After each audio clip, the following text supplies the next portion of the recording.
Muito bom dia, boa tarde, boa noite, boa madrugada. Marcelo Paes Barreto, falando aqui do nosso Núcleo de Estudos Espíritas e Jurídicos, Gesiel. A ideia nossa aqui é estudar livros seguros numa sequência correta e pedagógica, rigorosa, para aprendermos a sermos de verdade filhos de Deus, cristãos de verdade, obreiros do Senhor, colaborar para a nossa perfeição através dos nossos esforços e colaborar para que o mundo, esse planeta escola, se transforme no planeta de paz, de regeneração, de respeito ao próximo. Isso só através dos nossos esforços. A transição, ela começou quando ele nos criou, há 9, 10 mil anos atrás, e vai terminar quando nós chegarmos à perfeição relativa, porque é perfeito só ele. Mas nós vamos nos encontrar, todos ali, passados de ano, competentemente preparados para sermos filhos de Deus e colaboradores efetivos do bem. Nós estamos estudando aqui e os vídeos, aulas estão gravados no Instagram, Marcelo P. Barreto, no YouTube e no Facebook.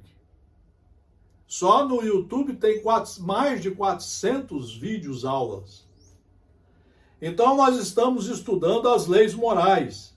O Livro dos Espíritos tem 1019 perguntas e 1019 respostas.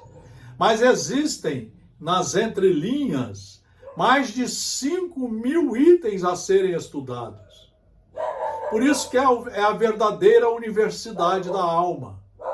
Você, para conhecer de verdade e aprender a se dirigir, sem ser escrava de mensagens sensacionalistas, de palestras, de políticos, etc., de livros ruins, você tem que aprender a ser bom estudioso, a ser um competente aprendiz, para empregar primeiro em você e ajudar o mundo também a seguir os caminhos do bem. Então aqui tem 5.000 itens a serem estudados. Não é brincadeira, não. Não é brincadeira, não. E aí nós já estudamos as leis naturais, que se deve entender pela lei natural, e é muito importante porque o Espírito aqui colocou a lei natural é a lei de Deus, portanto nós temos que estudar. Isso não vem através de mensagem mediúnica. Claro que isso aqui é uma mensagem, mas é uma mensagem pedagógica segura. Tem pessoas que ficam escravos a semana toda disso. Não, precisamos estudar os livros seguros. A lei natural é a lei de Deus. É a única verdadeira para a felicidade do homem.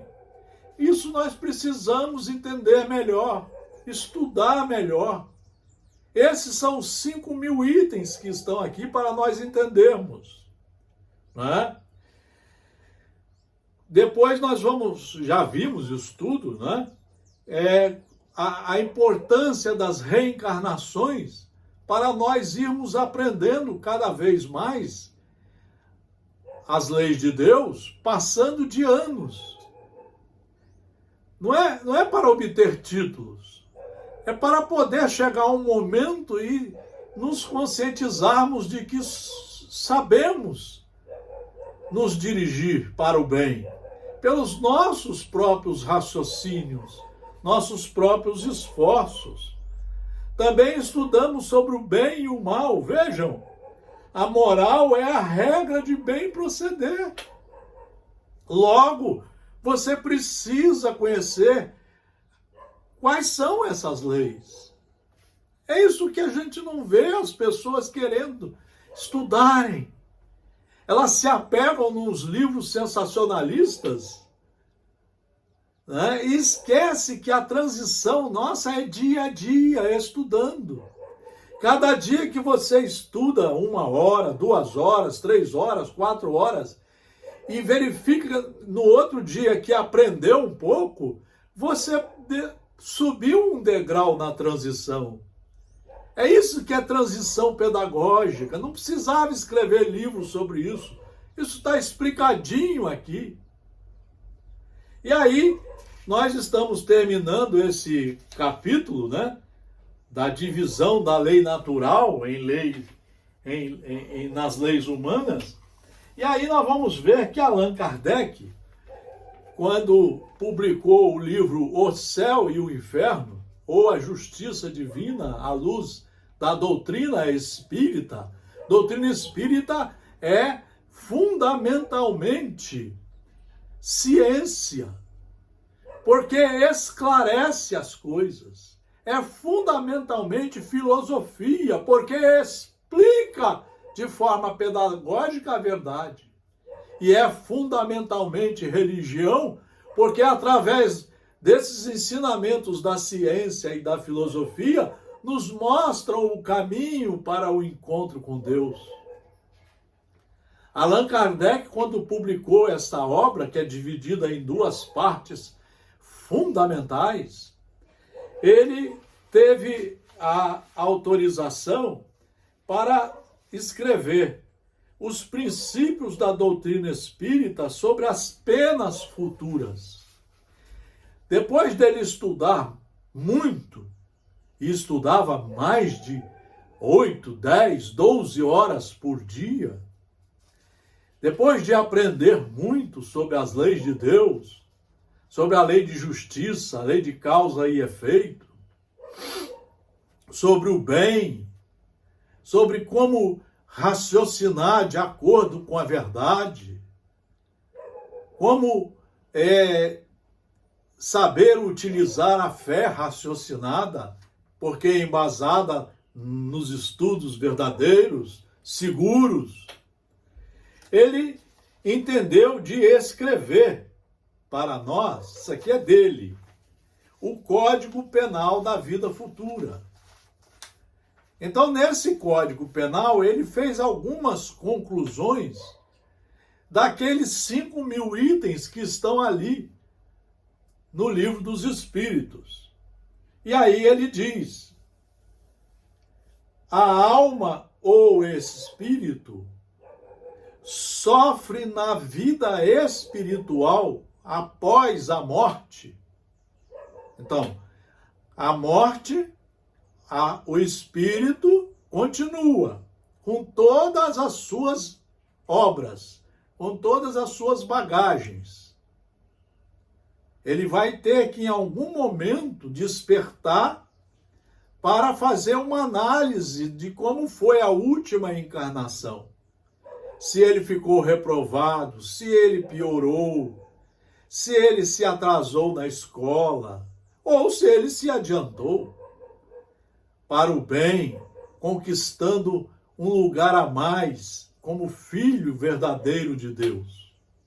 Então ele diz: a alma ou espírito sofre na vida espiritual as consequências de todas as imperfeições que não conseguiu corrigir na vida corporal. Vejam, meus amigos, minhas amigas. Então, ele vai continuar sofrendo a influência das imperfeições que não conseguiu corrigir na vida corporal, na última encarnação. Olha, isso é um assunto para ser muito bem estudado, muito bem debatido. E na segunda parte desse livro nós temos depoimentos fundamentais, pedagógicos, que vão nos enriquecer esses pensamentos, esses ensinamentos. Quer dizer que nós carregamos conosco após a morte, porque a morte é só uma passagem, o corpo de carne para de funcionar, mas o espírito deles se liberta e continua a sua vida normal, como fora criado, simples e ignorante, sem saber, mas fadado à perfeição pelos seus próprios esforços. É isso que ele vai ter que entender. É por isso que o Espiritismo veio. O Espiritismo veio fundamentalmente para mostrar para nós como entender de forma pedagógica, de forma rigorosa e de forma proveitosa os ensinos, as leis, os ditames das leis de Deus. O seu estado, depois da morte, feliz ou desgraçado, é inerente ao seu grau de pureza ou impureza. Então, o seu grau, o seu estado feliz ou desgraçado, é inerente ao seu grau de pureza. Nós já lemos aqui o depoimento de um espírito que nessa encarnação era feminino, era mulher, né? Eu já li, já gravei isso para vocês, já tem gravado lá naqueles videoaulas, né? O depoimento dela, da Cleire. Quando ela desencarna, ela diz assim: eis-me aqui eu, a desgraçada Cleire. E aí, eu não vou ler hoje, mas ela continua, apesar de desencarnada, sofrendo todas as consequências de não ter trabalhado para o bem na última encarnação. Esse é um resumo pequenininho, lógico, pedagógico, do que nós estamos estudando. Vejam o que diz o mestre na educação, Pedro Camargo. Jesus não é mestre de ociosos. Jesus não é salvador de impenitentes. Para ociosos e impenitentes, o aguilhão da dor. Uns só vão aprender pelo amor, outros vão ter que passar pela dor para ter vontade de aprender. A redenção, como a educação, é obra em que o interessado tem que agir. É isso que nós procuramos mostrar, é isso que Allan Kardec mostra nas 5 obras básicas. O Filho de Deus interessado, ele vai estudar os livros seguros, vai se matricular na Universidade da Alma para fazer o primário, o ginásio, o científico e a faculdade, não para ter títulos, mas para aprender as leis e empregar nele em primeiro lugar. E aí também ele estará trabalhando caridosamente, além de trabalhar com ele, trabalhar com o mundo, ajudando ao mundo a evoluir, a sair do mal, da ignorância, a sair desse estágio que nós estamos hoje, inerte, onde só queremos o negativismo, só queremos falar mal de todo mundo, só queremos o orgulho e a vaidade. Mudar isso. Mas essa mudança tem que vir aqui de dentro. A redenção, como a educação, é obra em que o interessado tem que agir. Tem de lutar desempenhando a sua parte própria, sem o que não haverá para ele mestre nem salvador. Cada vez ele vai ficando mais reprovado. A redenção, como a educação, é obra que se realiza gradativamente no transcurso eterno da vida. Não é obra miraculosa, não é obra de sensacionalismo mediúnico que se consuma no momento dado. E por ser assim é que Jesus dizia: aquele que me serve, siga-me, estuda os meus ensinamentos, pratica-os. E onde eu estou, estará aquele que me serve. Seguir, eis a ordem. Seguir, eis a ordem. Mais uma reflexão do nosso núcleo de estudos espíritas e jurídicos Gesiel. Muito obrigado.